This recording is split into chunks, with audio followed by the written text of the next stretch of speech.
तो हम लोग जानेंगे आज संधि। क्या जानेंगे? संधि। नहीं, देखिए सबसे पहली बात है संजोग। क्या है? तो हमको संजोग में याद क्या करना है?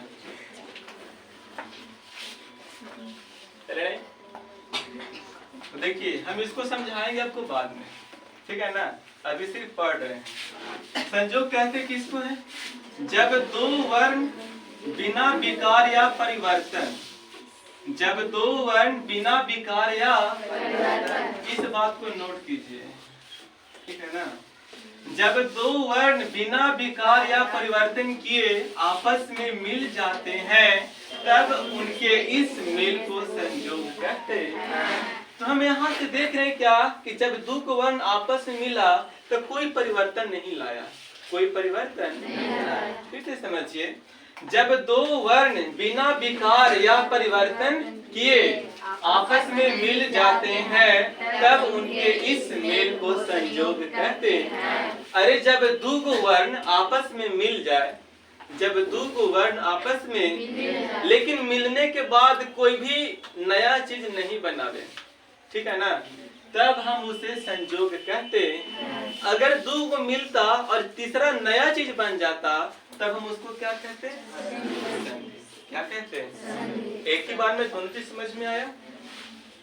जब दो वर्ण आपस में मिले, जब दो वर्ण आपस में लेकिन कोई विकार उत्पन्न ना हो, कोई विकार उत्पन्न, तब हम उसे संयोग कहेंगे। और अगर विकार उत्पन्न हो जाए तब हम उसे संधि कहते हैं। ठीक है? आपसे क्वेश्चन पूछ सकता है, कोई भी पूछ सकता है। अगर बोल दिया कि जब हम दो वर्ण को आपस में मिलाते हैं और उनसे उत्पन्न विकार को क्या कहते हैं? संधि। उनसे उत्पन्न विकार को क्या कहते हैं? अरे अगर विकार उत्पन्न हो गया तो हम बोले कि यह संधि है, लेकिन अगर हम दो को मिलाते और विकार उत्पन्न नहीं होता तब हम उसे क्या बोलते हैं? संयोग। क्या बोलते हैं? क्या बोलते हैं? फिर इतरा के बोलिए संयोग जी। चलिए संधि पे आइए। कहता है कि दो अत्यंत संयोगी वर्णों के मिलने से उत्पन्न विकार को संधि कहते हैं। तो इसमें उत्पन्न हो रहा है कौची? विकार उत्पन्न हो रहा है, लेकिन एकरा में बिना विकार, मतलब कि विकार उत्पन्न। तो जिसमें विकार उत्पन्न हो हम उसे संधि कहते हैं, और जिसमें विकार उत्पन्न नहीं हो हम उसे संयोग कहते हैं। तो फिर से इसका एग्जाम्पल, जब दो वर्ण बिना विकार या परिवर्तन किए आपस में मिल जाते हैं तब उनके इस मेल को संयोग कहते हैं। संधि का क्या है?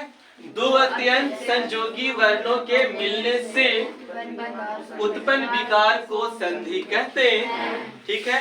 इसमें विकार उत्पन्न नहीं हो रहा है, इसमें विकार उत्पन्न हो रहा है। अब कैसे विकार उत्पन्न हो रहा है हम ये चीज आपको बाद में समझाते हैं, ठीक है ना?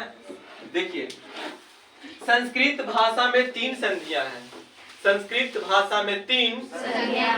पहला स्वर संधि, दूसरा, तीसरा, थोड़ा कस के बोलिए, बुखाइलियन बोलिए तो स्वर संधि, व्यंजन संधि, विसर्ग संधि। कौन सा? विसर्ग संधि। तो संस्कृत भाषा में संधियां तीन हैं। संस्कृत भाषा में संधियां, संस्कृत भाषा में संधियां, अरे कितने? तीन। पहला तो स्वर संधि क्या बोलता है कि स्वर वर्ण के मेल से जो स्वर वर्णों में विकार उत्पन्न होता है हम उसे स्वर संधि कहते हैं। अरे एकदम सिंपल सी बात है। हम ये तो जान गए कि वर्ण जब दो को मिलेगा तो आपस में विकार उत्पन्न होगा। जरा समझिए, हम संधि किसको बोले? हम संधि बोले कि जब दो को विकार, दो वर्ण, कौची जी? जब दो वर्ण आपस में मिलेंगे और उससे उत्पन्न विकार को क्या बोलते हैं? लेकिन यदि जो दो वर्ण आपस में मिल रहा है, ये दो वर्ण जो आपस में, अगर ये दोनों वर्ण रहता स्वर वर्ण, क्या रहता? और इनसे जो उत्पन्न विकार होता तो हम उसे बोलते कि यह स्वर संधि है। ठीक है ना? राइट? बहुत सारे लोगों को समझ में नहीं आया होगा, तो फिर से समझिए।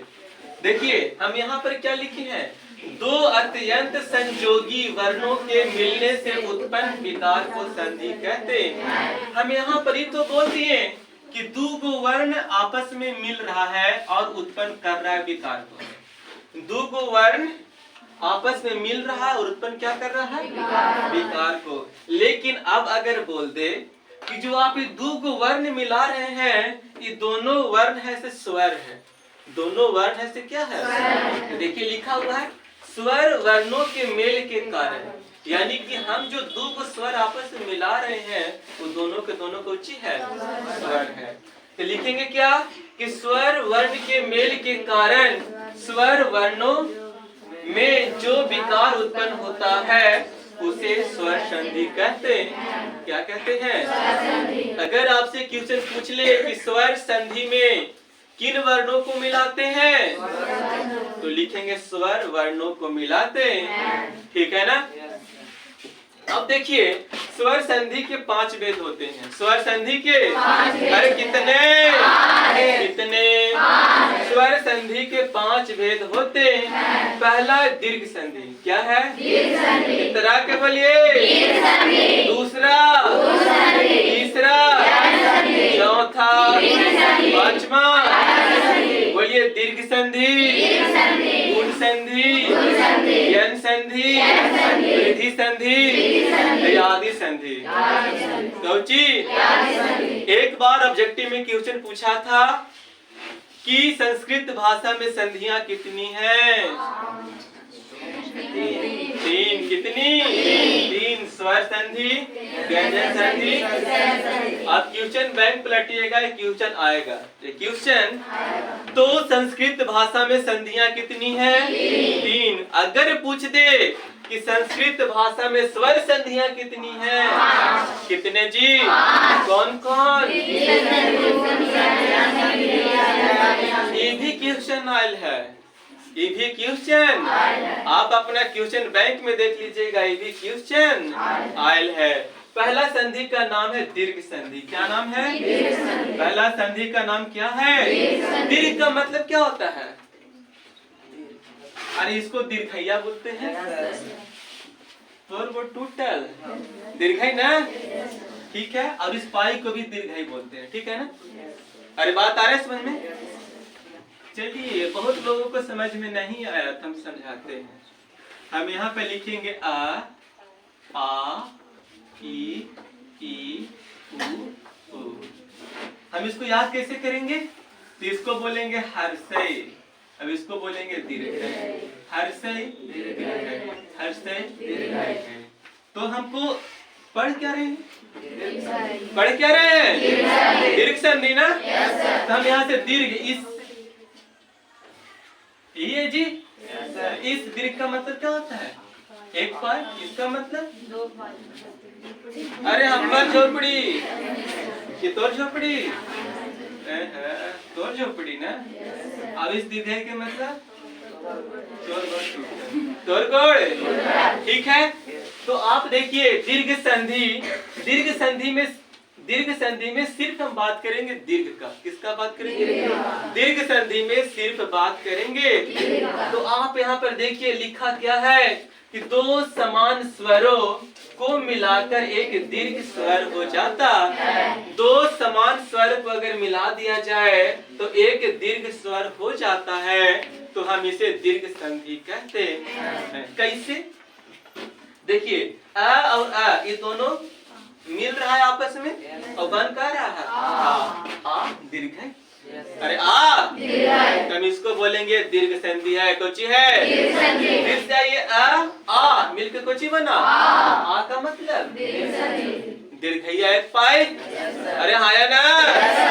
चलिए आगे आ जोड़ आ बराबर आ का मतलब दीर्घई एक पाई।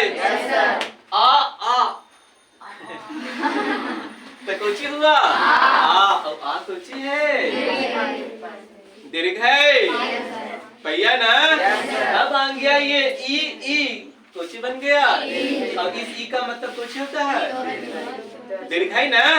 अरे कौची, तो हम इसमें सिर्फ बात करेंगे दीर्घाई। क्या बात करेंगे? अगर आप अपना क्वेश्चन बैंक खोलिएगा तो आपको यहाँ से क्वेश्चन देखे लगी हर साल मिला होगा, हर साल, एक को साल बीच नहीं किया होगा। तब इसको याद कैसे करेंगे?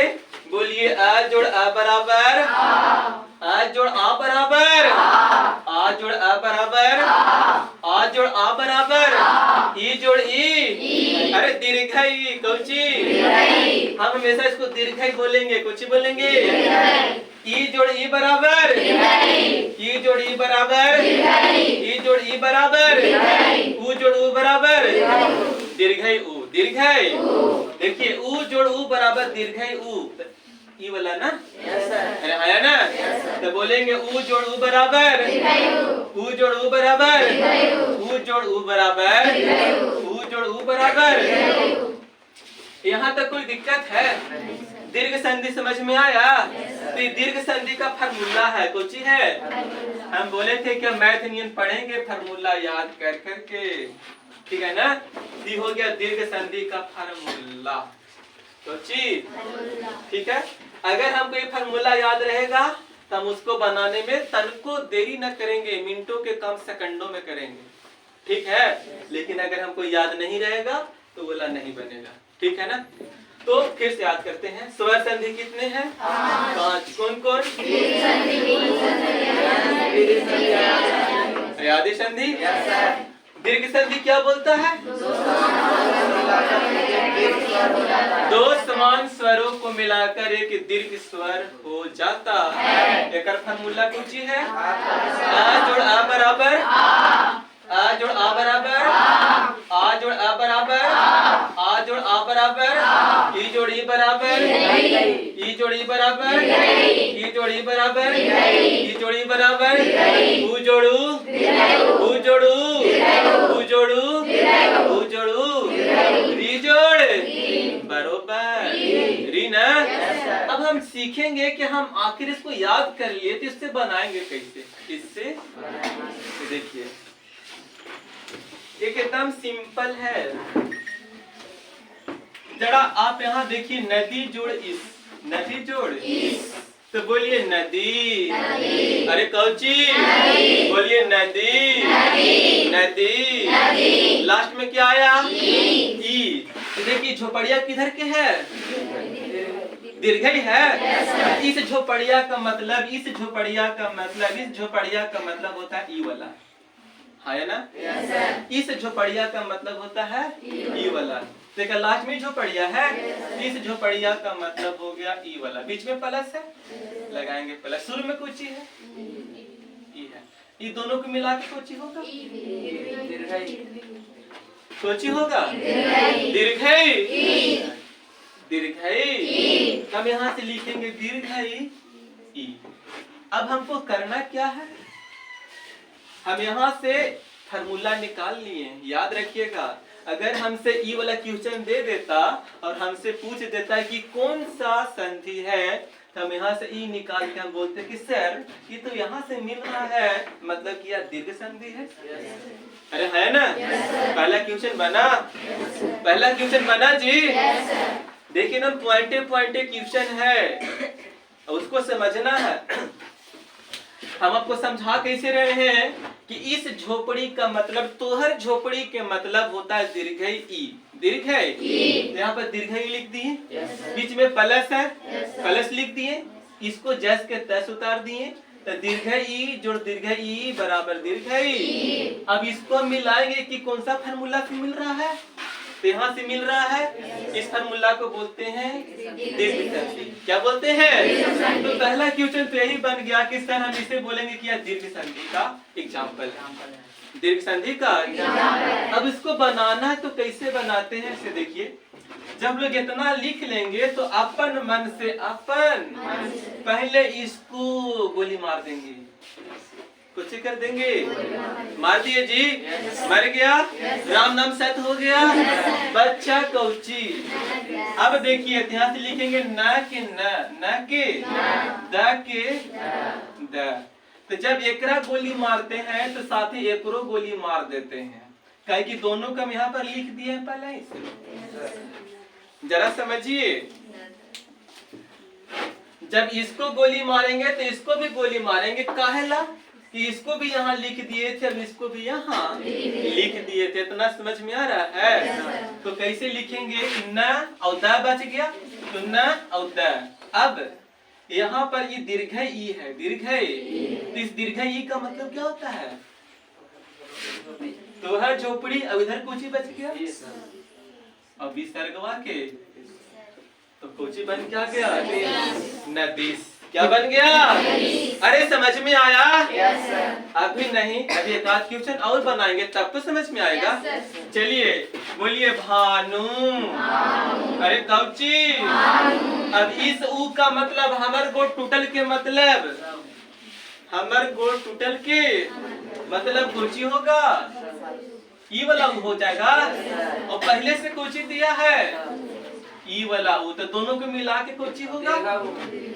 ऊ जोड़ ऊ बराबर दीर्घई, तो यहाँ पर लिखेंगे दीर्घई।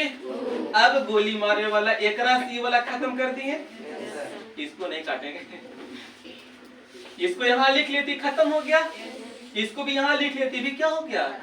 खत्म हो गया। अब लिखेंगे हा और न, कोची लिखेंगे। अब लगाएंगे इसको, तो इस ऊ का मतलब क्या होता है? इसी का मतलब क्या होता है? तोहर गुड़ टूटल, और बच गया कौची? दिया, तो क्या हो गया? क्या हो गया? अरे बनाने आ रहा है, सबको दिख रहा है ना समझा रहे से? इधर आप लोग फिर कोई बात नहीं, दो उधर समझाए तब दो इधर समझा देते हैं। अच्छा रुक जाइए, पहले इतना समझा दीजिए। अब देखिए, बोलिए पितरी, कोची बोलिए पितरी, पितरी लास्ट में क्या रहा है? हम बताए थे कि ई तिरंगवा के मतलब, ई तिरंगवा के मतलब होता है संकारी, बताए थे कि नहीं? अरे मात्राएं में, कोची में। तो देखिए इस तिरंगवा का मतलब हो गया ई वाला, अभी तो पहले ही से दे ले हैं। री जोड़ री, री जोड़ बरोबर, अरे री हो गया। तो ई वाला सी वाला खत्म हो गए, और ई वाला से ई वाला खत्म हो गए, हाँ या ना? हो गया ना? तो लिखेंगे पी और त, पीत। और इस री का मतलब क्या होता है? ऐसा की कोची नम, पितरी नम, क्या हो गया? अरे समझ में आ रहा है? अब आ गया ये देखिए, कार्य जोड़ आलय, कार्य जोड़ चैत्रा के बोलिए कार्य, कार्य, कार्य, लास्ट में कुछ ही आलय। अब देखिए बोलिएगा, जब कांच को देखेंगे तो हम देख रहे हैं कि न तो एकरा में बगलवा में लगल है, न कोई झोपड़िया है, और न कोई टूटल का है।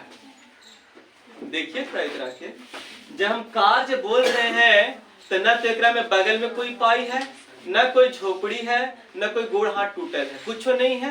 तो हम जानते हैं केकर मतलब छुच्छे, के मतलब कुछो नहीं दिखा, मतलब कि छूछे है, कुछ है। तो यहाँ पर लिख देंगे छूछे। अब यहाँ पर कुछ ही दिख रहा है आ, तो आ जोड़ आ खोजिए, आ जोड़ आ बराबर कुछ ही हो गया। तो कुछ समझाए कि जे जे लिखे वो काटेंगे यहाँ से, तो ये वाला लिख दिए तो इसको काट देंगे। अभी तो छूछे है, ये है, अरे यार तो छूछे है ना, कुछ नहीं होता कर मतलब, तो कुछ नहीं काटेंगे। तो लिखे कुछ कार्य का कार्य, कार्य का, और इस आ का मतलब क्या होता है? एक पाई, आ का मतलब, और लय का तो क्या हो गया? कार्यालय। क्या हो गया? अरे समझ में आया? बड़े धीरे धीरे समझा रहे, आप लोग को समझ में आना चाहिए।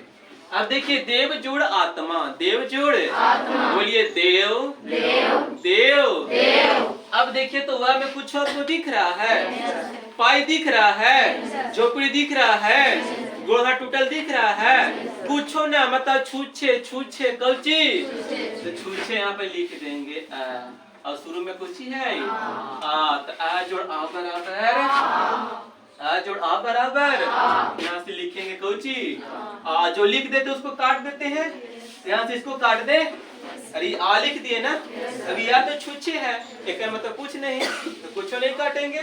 यहाँ से लिखेंगे देव का देव, देव का आ का मतलब एक पाई, आ का मतलब अब बच गया कोची अम्मा, तो क्या हो गया देवात्मा, क्या हो गया क्या हो गया जी देवात्मा।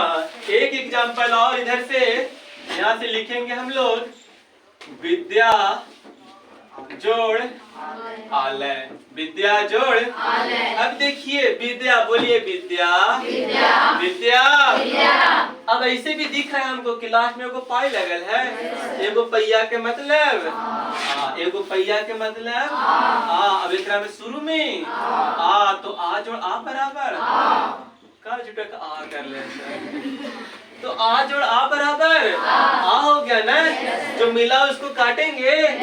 आ से आ है तो इसको आ काट देंगे, आ का मतलब पैया, आ का मतलब तो पैया काट दिए, बच्चा कुछ बी ध। अब इस आ का मतलब पाई और लय का कोची हो गया विद्यालय।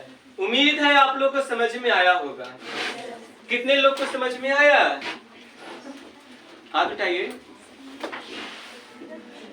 बाकी लोग को नहीं आया। तो अब हम लोग कल अगला दिन, ठीक है ना।